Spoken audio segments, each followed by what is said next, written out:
Assalamualaikum warahmatullahi wabarakatuh. Pertama-tama, marilah kita panjatkan puji syukur kita kepada Allah Subhanahu wa Ta'ala, karena atas limpahan rahmat dan karunia-Nya kita semua dalam keadaan sehat walafiat. Yang terhormat Bapak Dr. Pandi Effendi, SEMSI selaku Ketua Sekolah Tinggi Ilmu Ekonomi Ama Salatiga. Yang kami hormati Bapak Triwidodo SEMM selaku Kepala Program Studi Manajemen. Yang kami hormati Bapak Dr. Haji Amin Nurbaidi SAG MPDI selaku Dosen Pendidikan Agama Islam, serta teman-teman yang berbahagia. Pada kesempatan kali ini, perkenalkan, nama saya Suci Indasari dan rekan saya Muhammad Diki Arizamri. Di sini, kami akan menjawab pertanyaan dari teman-teman kepada kelompok saya yang kemarin telah mempresentasikan mengenai kedudukan ilmu pengetahuan dalam Islam, kontribusinya terhadap penangkalan sekularisme. Baik teman-teman, kami akan berusaha untuk menjawab satu persatu pertanyaan dari teman-teman. Kita mulai dari pertanyaan yang pertama dari Nanda Yulita dengan NIM 2025116005 dari kelompok 1 akuntansi.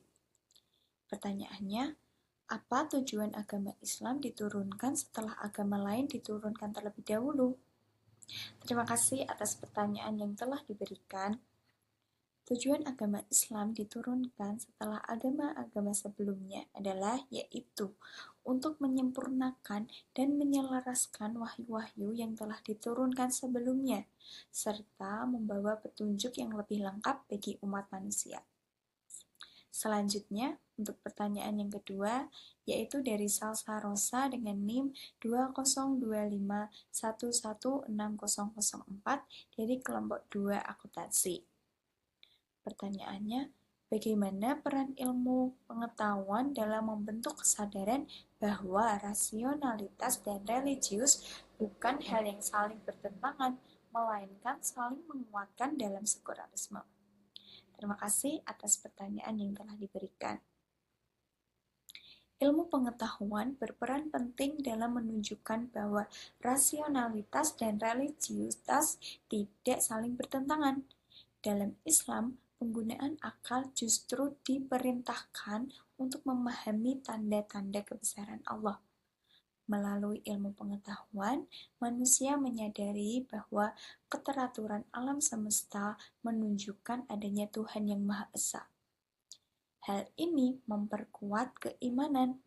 Dengan demikian, Islam menolak paham sekularisme yang memisahkan agama dari ilmu dan kehidupan, karena keduanya saling melengkapi dan menguatkan.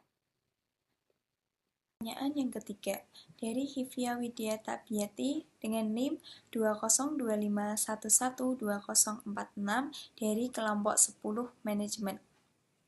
Pertanyaannya, apakah masalah utama pengaruh sekularisme terletak pada pahamnya atau pada cara integrasi ilmu dan agama yang hanya berhenti di tataran konsep? Baik, terima kasih atas pertanyaan yang telah diberikan. Masalah utama pengaruh sekularisme tidak hanya terletak pada pahamnya, tetapi pada integrasi ilmu dan agama yang hanya berhenti pada tataran konsep. Dalam praktik, ilmu sering dipisahkan dari nilai agama dan agama tidak dikaitkan dengan kehidupan nyata. Akibatnya, sekularisme tetap hidup meskipun secara teori ditolak. Untuk pertanyaan yang keempat dari Nadia Marfa Olga dengan NIM 2025112043 dari kelompok 4 manajemen. Pertanyaannya, apa faktor utama yang memicu munculnya sekularisme dalam dunia keilmuan? Terima kasih atas pertanyaan yang telah diberikan. Sekularisme dalam dunia keilmuan muncul terutama karena konflik sejarah antara agama dan sains, pandangan bahwa agama menghambat rasionalitas, serta berkembangnya ilmu tanpa landasan nilai spiritual. Pertanyaan yang kelima dari Graciela Rahayu dengan NIM 2024 dari kelompok 5 manajemen. Pertanyaannya, apa yang dimaksud dengan sekularilisme dan apa saja penyebab umat Islam dapat terpengaruh oleh paham sekularilisme? Terima kasih atas pertanyaan yang telah diberikan. Sekularilisme adalah paham atau ideologi yang memisahkan agama dari kehidupan manusia, terutama dalam urusan ilmu pengetahuan, politik, dan sosial. Dalam pandangan sekularilisme, agama dianggap hanya mengatur urusan pribadi dan ibadah, tidak perlu dicampurkan dalam urusan dunia. Paham ini bertentangan dengan ajaran Islam yang memandang agama sebagai pedoman hidup secara menyeluruh. Selanjutnya, penyebab utama umat Islam terpengaruh paham sekularilisme. Ada beberapa faktor yang menyebabkan umat Islam dapat terpengaruh oleh paham sekularilisme. Di antaranya, yang pertama, pengaruh pendidikan yang terpisah antara ilmu dan agama. Yang kedua, pengaruh pemikiran dan budaya barat. Yang ketiga, lemahnya pemahaman agama. Yang keempat, pemahaman keliru tentang ilmu pengetahuan. Dan yang kelima, minimnya keteladanan dalam penerapan nilai Islam. Selanjutnya, pertanyaan yang keenam dari Deanita Fitriani dengan NIM 2025112015 dari kelompok 12 manajemen. Pertanyaannya, apa dampak sekularilisme terhadap moralitas dan peradaban umat? Terima kasih atas pertanyaan yang telah diberikan. Sekularilisme berdampak pada melemahnya moral, hilangnya nilai spiritual, serta rusaknya arah peradaban. Tanpa bimbingan agama, kemajuan ilmu dan teknologi tidak mampu menciptakan peradaban yang berakhlak dan berkeadilan. Kami lanjutkan pertanyaan yang ketujuh dari Nashwa Fahiratun Nisa dengan NIM 2025112007 dari kelompok 6 manajemen. Pertanyaannya, apa peran agama dalam membantu manusia memahami jati diri atau hakikat mereka yang sebenarnya? Terima kasih atas pertanyaan yang telah diberikan. Kami membantu menjawab. Agama membantu manusia memahami jati diri dengan menuntun mereka mengenal tujuan hidup, membentuk moral dan spiritual, serta menyadarkan hubungan mereka dengan Tuhan, sesama, dan alam. Dengan agama, manusia dapat mengenal hakikatnya sebagai makhluk ciptaan Allah yang bertanggung jawab. Selanjutnya, pertanyaan yang ke-8 dari Afranada Firdaus dengan NIM 2025112029 dari kelompok 8 manajemen. Pertanyaannya yaitu, banyak generasi muda muslim yang menganggap agama sebagai urusan pribadi semata, bukanlah dasar moral publik. Bagaimana dampak jika terdapat pelajar yang memiliki kecerdasan tinggi, namun mengabaikan aspek moral atau adab? Baik, terima kasih atas pertanyaan yang telah diberikan. Kami membantu untuk menjawab. Jika seorang pelajar memiliki kecerdasan tinggi tetapi mengabaikan aspek moral atau adab, dampaknya bisa sangat merugikan, baik bagi dirinya sendiri maupun masyarakat. Antara lain yaitu, yang pertama, penyalahgunaan ilmu pengetahuan. Kecerdasan tanpa moral berpotensi digunakan untuk kepentingan egois atau merugikan orang lain, misalnya menipu, curang, atau memanipulasi informasi. Yang kedua, hilangnya kepercayaan dan integritas. Orang cerdas yang tidak berbudi pekerti dapat kehilangan kepercayaan diri keluarga, teman, dan masyarakat. Prestasinya akan dipandang kosong karena tidak disertai akhlak yang baik. Yang ketiga, kemerosotan moral dan sosial. Individu yang cerdas tapi abai moral bisa menjadi contoh buruk bagi teman-temannya.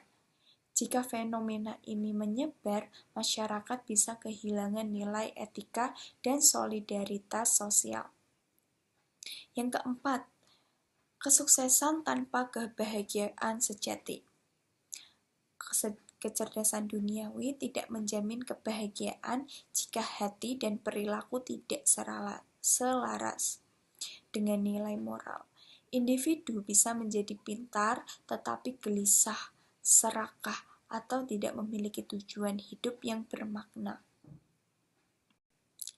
Pertanyaan yang ke-9 yaitu pertanyaan dari Afwan Baihaqi dengan NIM 2025112011 dari kelompok 11 manajemen.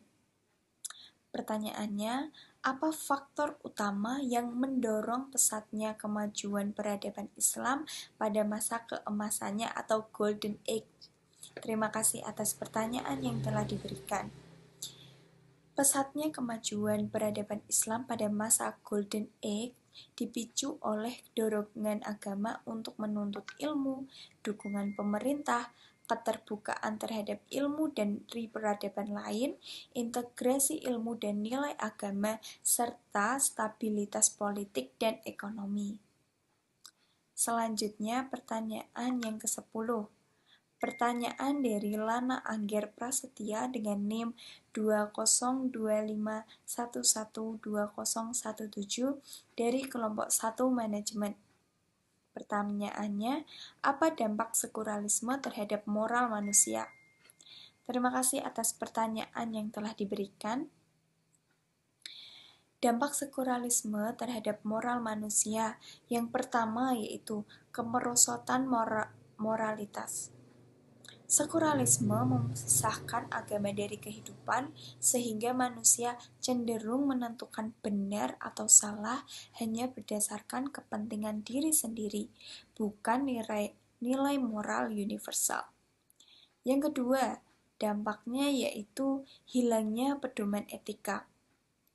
Tanpa agama sebagai panduan, manusia kehilangan acuan moral dalam bertindak, sehingga perilaku buruk seperti kebohongan, korupsi, atau ketidakadilan lebih mudah terjadi. Dampak yang ketiga yaitu kehilangan kesadaran spiritual. Fokus hanya pada duniawi membuat manusia mengabaikan tanggung jawab kepada Tuhan dan sesama, sehingga moral menjadi sempit dan bersifat materialistis. Pertanyaan ke-11, pertanyaan dari Aulia Rahmawati dengan NIM 2025112035, yaitu dari kelompok 7 manajemen. Pertanyaannya, bagaimana Islam memandang hubungan antara ilmu pengetahuan dan agama? Terima kasih atas pertanyaan yang telah diberikan. Islam memandang ilmu pengetahuan dan agama sebagai dua hal yang saling melengkapi. Ilmu memperluas pemahaman manusia tentang alam dan ciptaan Allah, sementara agama membimbing penggunaan ilmu tersebut agar bermanfaat dan bermoral. Selanjutnya pertanyaan yang ke-12. Pertanyaan dari Indah Hoirunisa dengan NIM 2025112045 dari kelompok 9 manajemen. Pertanyaannya, bagaimana sekuralisme mempengaruhi pendidikan moral dan etika dalam masyarakat? Sekuralisme melemahkan pendidikan moral dan etika karena memisahkan agama dari pendidikan, membuat nilai moral relatif, dan mengabaikan dimensi spiritual. Akibatnya, generasi muda beresiko kurang berakhlak dan kehilangan arah dalam kehidupan. Pertanyaan dari kelompok 1 akuntansi dari Nanda Yulitasari. Bagaimana cara memahami ajaran agama Islam? Ajaran agama Islam dipahami dengan mempelajari dan mengamalkan Al-Quran dan hadis melalui ilmu pengetahuan yang benar, disertai pemahaman yang rasional, kontekstual, dan diamalkan dalam kehidupan sehari-hari. agar melahirkan keimanan dan akhlak mulia. Menjawab pertanyaan dari kelompok 2 akuntansi dari Salsa Rosa. Al-Quran dan hadis banyak memuliakan orang yang berilmu. Mengapa Islam dapat menempatkan ilmu pengetahuan pada posisi yang sangat penting dalam pembentukan manusia beriman dan berakhlak? Saya coba jawab, karena ilmu pengetahuan dalam Islam berfungsi sebagai sarana memahami kebenaran, membimbing iman, dan membentuk akhlak. Tanpa ilmu, keimanan menjadi lemah dan perilaku moral sulit terarah, sehingga Islam menempatkan ilmu sebagai dasar pembentukan manusia beriman dan berakhlak. Pertanyaan dari kelompok 10 manajemen oleh Mbak Saifah. Apa yang dimaksud ilmu duniawi dan bagaimana mengaplikasikannya dalam kehidupan? Ilmu duniawi adalah ilmu yang berkaitan dengan aspek kehidupan praktis seperti sains, teknologi, dan ekonomi, dan sosial. Pengaplikasiannya dilakukan dengan memanfaatkan ilmu tersebut untuk kemaslahatan manusia, pembangunan masyarakat, dan peningkatan kesejahteraan dengan tetap berlandaskan nilai-nilai Islam. Pertanyaan dari kelompok 4 manajemen dari Nadia Marfa Olga. Mengapa dalam pandangan Islam ilmu pengetahuan dianggap menempati posisi yang sangat tinggi dan strategis? Karena ilmu pengetahuan menjadi sarana mendekatkan diri kepada Allah Subhanahu wa taala, membangun peradaban, serta menjaga keseimbangan antara kehidupan dunia dan akhirat. Ilmu juga menjadi kunci pembentukan moral, akhlak, dan tanggung jawab sosial manusia. Pertanyaan dari kelompok 12 manajemen oleh Dianita Fitriani. Bagaimana implementasi ilmu pengetahuan Islam dalam kehidupan modern? Implementasi dilakukan melalui pendidikan yang mengintegrasikan ilmu agama dan ilmu umum, penerapan etika Islam dalam profesi, pemanfaatan teknologi untuk kebaikan, serta pengambilan keputusan sosial dan ekonomi yang bermoral. Pertanyaan dari kelompok 5 manajemen oleh Graciela Rahayu. Bagaimana peran ilmu pengetahuan dalam Islam untuk menanggulangi dampak sekularisme dalam kehidupan modern? Ilmu pengetahuan dalam Islam berperan dengan mengintegrasikan antar iman dan rasio, sehingga agama tidak terpisahkan dari kehidupan modern. Dengan pemahaman ilmu yang berlandaskan nilai Islam, umat mampu menghadapi modernitas tanpa kehilangan moral dan spiritual. Pertanyaan dari kelompok 6 manajemen oleh Nashwa Fahiratun Nisa. Tadi dijelaskan hakikat manusia, bagaimana cara kita menjaga martabat dalam kehidupan sehari-hari di lingkungan kampus. Martabat manusia dijaga dengan bersikap jujur, bertanggung jawab, menghormati dosen dan sesama mahasiswa, menjaga etika akademik, serta menghindari perilaku yang bertentangan dengan nilai moral dan ajaran Islam. Pertanyaan dari kelompok 8 manajemen oleh Afra Nada Firdaus. Sebutkan dan jelaskan 4 adab dalam menuntut ilmu menurut ajaran Islam. Oke. Pertama, niat ikhlas karena Allah Subhanahu wa taala dengan menjadikan ilmu sebagai ibadah. Kemudian tawaduk kepada guru dan ilmu, yaitu dengan tidak sombong atas pengetahuan yang dimiliki. Kemudian kesungguhan dan disiplin dengan tekun dan konsisten dalam belajar. Yang terakhir, mengamalkan ilmu, menjadikan ilmu sebagai pedoman dalam perilaku sehari-hari. Pertanyaan dari kelompok 11 manajemen oleh Afwan Baihaqi. Apa peran strategis ilmu pengetahuan dalam menumbuhkan nilai moral masyarakat menurut perspektif Islam? Ilmu pengetahuan berperan menanamkan kesadaran moral, membimbing perilaku sosial, serta mencegah penyimpangan etika sehingga tercipta masyarakat yang beradab, adil, dan bertanggung jawab. Pertanyaan dari kelompok 1 manajemen oleh Lana Angger Prastia. Bagaimana kedudukan ilmu pengetahuan dalam Islam menurut Al-Quran dan Hadis? Al-Quran dan Hadis menempatkan ilmu pengetahuan pada kedudukan yang sangat mulia dengan meninggikan derajat orang berilmu dan mewajibkan umat Islam untuk menuntut ilmu sebagai bagian dari ibadah. Sekian video dari kami. Kurang lebihnya mohon dimaafkan. Wassalamualaikum warahmatullahi wabarakatuh.